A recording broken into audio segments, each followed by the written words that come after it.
යම් අවස්ථාවක බොරුවක් කියන්නේ සිදු වුවොත් එය පාපයක් නොවන ලෙස කිය යුතු ආකාරය අභිධර්මයේ සඳහන් සම්‍යක් ප්‍රයෝගයට අනුව පැහැදිලි කර දෙන්න.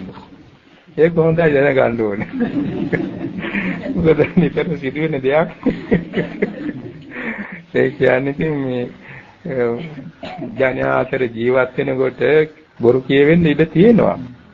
ඒක ඉතින් අර ඉස්සර කතාවක් තියෙනවානේ දුටුගැමුණු කුමාරයාට අර දෙමොට මල් විහාරයේ හිටිය ස්වාමීන් වහන්සේ කිව්වනේ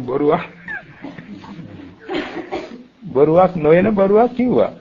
බොරුවක් නෙමෙයි. ඉතින් දැන් තිස්ස කුමාරයා යුද්ධෙන් පැනලා ඇවිල්ලා පන්සලට රිංගා ගත්තා. බොහෝ සෙයින් සංඝයා එක්ක බොහොම කුලුපගායිනේ කුමාරවරු. ඉතින් ඒ වෙලාවේදී දුටුගැමුණු කුමාරයයි ඔහුගේ පිරිසයි ඇවිල්ලා මේ පන්සල වට කෙරුවා. වට කළා දුටුගැමුණු කුමාරයා ඉතින් රජ වෙන්නේ කෙනානේ. තව රජ වුණේ නැහැ එතකොට. දෙන්න සටන් කරන වෙලාවනේ. ඇවිල්ලා හාමුදුරන්ගෙන් ඇහැවා. හාමුදුරනේ කිස්සියා මේ ආවද? ඉතින් ආවේ නැහැ කිව්වොත් බොරු. ඉතින් කිව්වා තිස්ස ඇඳේ මේ ඇඳේ නැහැ කිව්වා.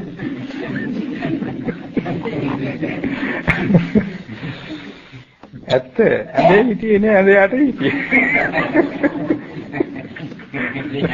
ඇඳ යට.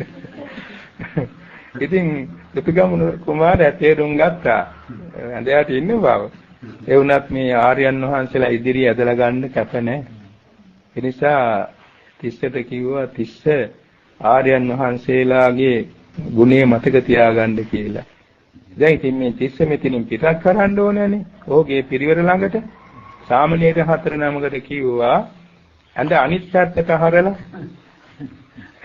ඇඳේ තියාගෙන උඩින් මේ මල මිනිහක් ගෙනියන්නට ගෙනියන්නේ.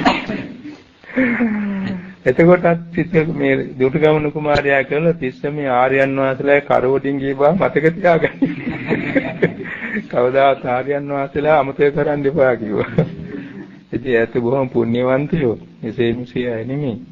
ඒ වගේ ඉතින් මේ අර විකල්ප විදිහට විකල්ප කියන්නේ වෙනත් ක්‍රමයකට වචන පාවිච්චි කරන්න පුළුවන් බොරු නොකිය. එහෙම තමයි ඉතින් ප්‍රවේශම් වෙන්න ඕනේ. නැත්තම් අපේ චතුරාර්ය සත්‍ය අවබෝධයට බාධාවක් නෙමෙයි බොරු. ඕ ලොකු වරදක් ඒක. ආර්ය සත්‍ය අවබෝධයට බාධාවක්.